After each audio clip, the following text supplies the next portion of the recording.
aton nga roadmap para nga tapnaon o awayon ang illegal nga drogas Yes. diri sa aton nga pinalangga nga banwa. No Yes. kag maayo tani ko ma-replicate man ini no.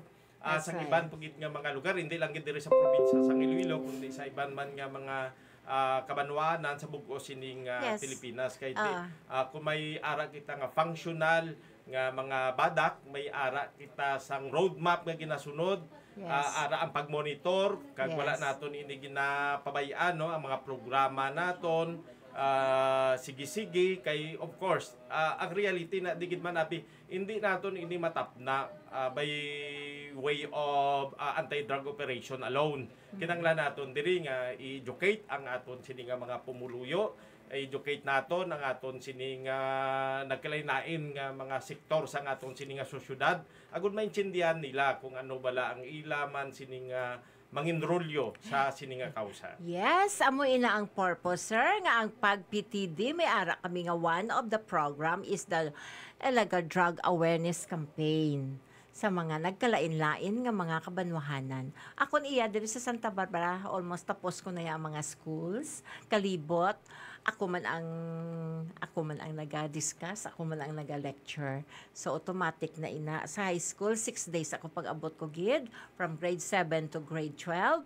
6 days ako nga nagstay dira sa comprehensive high school to do the lecture, the monitoring as well of this PWEDs and of course pag-lecture on drug awareness campaign sa aton mga kabataan because we know that the youth are the most vulnerable nga mga kabataan or mga member ka sosyudad naton nga mahapos mahaylo sa mga ginadumilian nga droga. Yes, correct it ma'am no kay at the very young age kung baga masyado ni sila gid nga nga mga sensitive, madali Yeah. sila nga maingganyo. Especially nga of course ara ang ginatawag nga peer pressure. Plus pa karon ko ang ilaman nga environment medyo hindi man maayo so dali gid sila no very volatile kita nga doon nga dira nga mga kabataan. That is why nga we need to educate them as Amo early yan. age nga Yes. maintindihan nila kung ano balang malaing epekto sang malaing nga droga. Yes, sir. Amora bala nga in line man dya sa gina-propose mo kanakan bala, sir, nga on mental health and anger management. Nami man dya mo gin-mention kumara bala, sir, kay sir to pag-meeting namon about mental health and anger management nan. Kay amo man na mga kabataan naton mga hyper, no, mga mainit sing dugo ang mga ilang nga mga anger maanon di nila ma-hold bala nga ina Yes, kag that ang is mental correct. health. No? Amo na siya nga kung sa makita naton nga mga kabataan naga-engage o involved sa mga inaway no. Makita nato ko isa gatinapungulay. Why? Kay tang isa ka rason ang wala ma-manage nga kaakig no Yes. kag of course kung magambal kita nga why ma-manage ano ay hanang factor. So isa dira ka nakita naton because na why naton matudluan halin sa panimalay nila wala sila matudluan kung paano i-manage ang kaakig kag siguro sa iba naton nga mga institution dapat kita nga tao kay normal sa aton nga kaugalingon nga maakig kita nga may mag-trigger sa aton usa sa mga bagay madasig kita nga mag-alsa dayon but kung kabalo kita mag-manage so medyo mapalayo kita dira kag kung mapalayo naton or ma-manage nato ng aton nga kaakig, mapalayo kita sa trouble. Yes. Ang isa bala, sir, kay ti sa academ ako, I've also been a school directress. I also have my school before.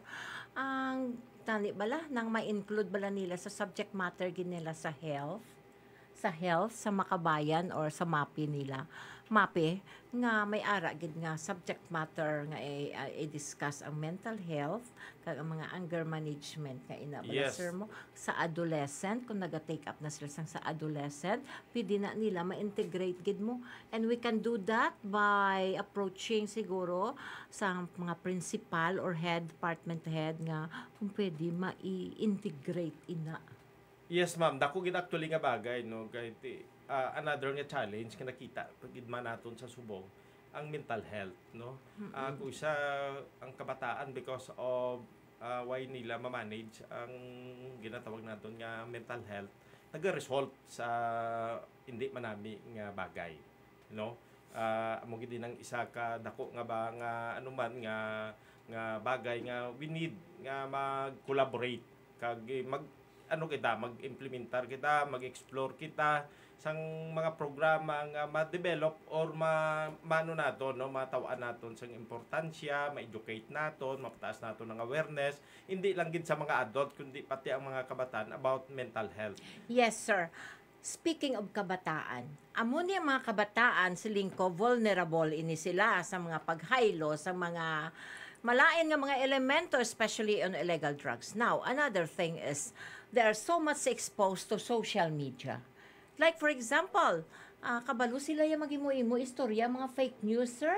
Yes. Subong, amo na, isa man naka-problema natin subong, ang fake news bala nga ginaobra nila nga kuno, may nagapanakop sang kabataan, nga naga-create sang pagpanik sa mga ginikanan, no? Kag may kahadlok sila nga hindi pagpalakton ang kabataan kung isa lang kag dapat ginasugat gid daw may there is fear bala nga base kung may tuod gid man nga nagalagas kag nagadakop sa mga kabataan naton kay kabalo naman kita nga may ara bala sila nga mga organ donor na bala nagapangkuha sila kabataan para nga magiging organ donor siya.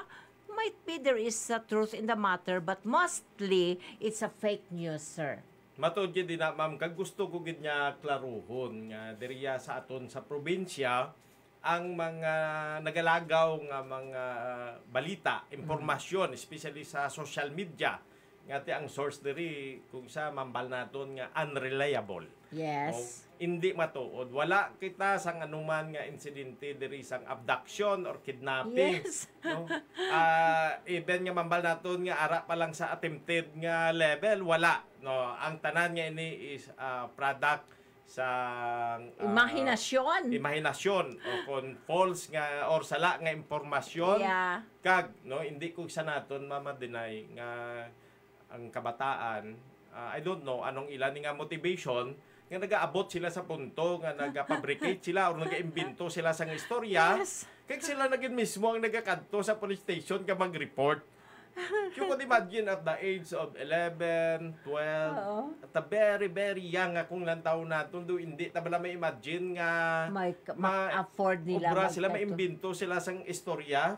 Kag pati ang pulis, do abi nila mapapati bala nila. So, nagakatabo. Like, no, gaan naton ka isa kalimbawa, isa diri ka Banwa, no, like in Pabia. No, in Pabia, sang nagbigan sini nga binulan, may ara kita dira nga incident nga nagkadto dito ang bata upod ang iya sining ginikanan sa aton nga police station. Kag ginhambal niya dito nga gin-attempt siya kuno nga kidnapon sa mga kalalakian nga sakay sa puti nga van. Now, siyempre, puti nga van, yes, ma'am. Oo. Kaya karon, conduct din siyang investigasyon ng aton nga Pabia Municipal Police Station. It turned out nga wala sang natabo. Una, nagpamangkot dito sa mga pumuluyo nga natabuan sa dira nga area in that particular time nga ginhambal sang aton nga minor informant. Kag at the same time, nakakuha sang CCTV footage nga wala sang puti nga van o kung ano man nga salakyan nga nagdulog dito. So, botang balon nga contrary sa tanan nga ginaligar sang bata. Kag during the follow-up investigation, nag-ako, no? Nag-admit ang bata nga napilitan na gid siya nga mag-obra sang istorya. So, another is may ara man kita dito nga ano sa may San Joaquin. Ang dito naman niya sang gintalikdan man tong ano do mga last week of February naman na siya natabo. Nagkadto naman siya dito sa police station sa Banwasang San Joaquin. Nag-aligar naman tong minor de edad nga informant naton nga gin hold up siya kuno kag gin puwersa nga pasakyon sa salakyan nga itom. Itom. So upod ang iya ditong nga manunudlo kag ang iya sini nga guardian nag-report sa sa police station. It turned out nga wala gali sang amo sina nga natabo. Kag nag-ako ang bata nga napilitan lang siya nga mag-fabricate naman sang istorya kay nadlok siya nga akigan sa iyang mother nga nagastuya ang kwarta nga Oh my gosh. no? Actually kadamo kita mga na-discover bala ka kung lantaw naton kung i-depend naton ang aton sining analysis. Yes. Nagapakita bala nga ang values ang aton nya kabataan sa subong no medyo mambal naton Ga-deteriorate na. deteriorate. So it is another challenge sa aton. Yes. Kayo imagine naton ano na lang ang matabo ang sa aton nga pungsod kung ang kabataan naton sa subong pa lang nagakabalo na sila mag-imbento meaning nagabinugtig why sila nagasugid tuod.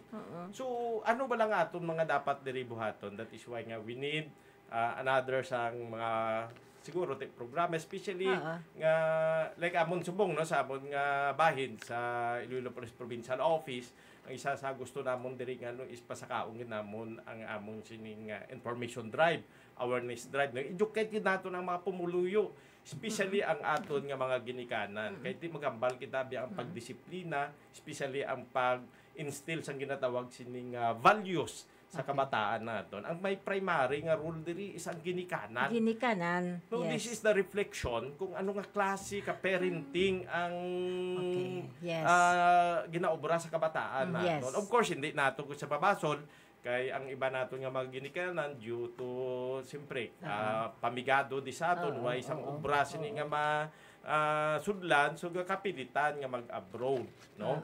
So but of course hindi gid naton hindi ma-deny nga kinahanglan gid naton siguro sang isa diri ka programa no bululigan i-collaborate no kay hindi lang ini makaya ni PNP no ni IPPO but of course kinahanglan naton diri ang whole of the society approach. So pagpitidi is the answer. Yes, ma'am. Siguro isa gid ina ka ano naton later I-include on naton na ina ma-discuss. siya sa ang pagpitidi no. Okay. Na may mention ko man ina gani. Daw kadamo la sa na mention namon man dito. And then sir, siguro may dugay-dugay may mabulo sa aton. So tinguhaan ko na lang ni nga mapaalinton ini bala ang bag-o naton nga executive order. Yes, ma'am. Nga gindihon namon ni Sir Aranyo bag-o lang gid ang pahibalo sa tanan. Ay mabudlay ba mag-explikar sa binisaya mo ang executive order.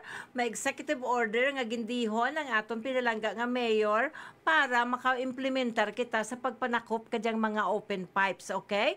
So siguro himuon namon dia into tarpaulin nga pahibalo sa tanan base sa Executive Order number 08 nga gindihon sang aton pinalangga nga mayor sang Santa Barbara, Iloilo nga ang mga motorsiklo nga may modified muffler o kontambotso pagadumilian sa paggamit nga kung sino man ang madakpan may nagakaigo nga penalidad nga amo ang mga masunod multa nga 1,000 pagkuha o konpiskar sa ginadumilian nga tambotso kag makuha lamang ang motor kung makabayad ka sang penalty nga 1,000. Thank you. Yes. Gusto ko lamang i-follow up no. So aside dia sa multa nga 1,000, ikonpis karon gid ang tambotso. Yes. Magabal kita ka tambotso diri ang gina-repair naton ang modified nga pipe o ang open pipe.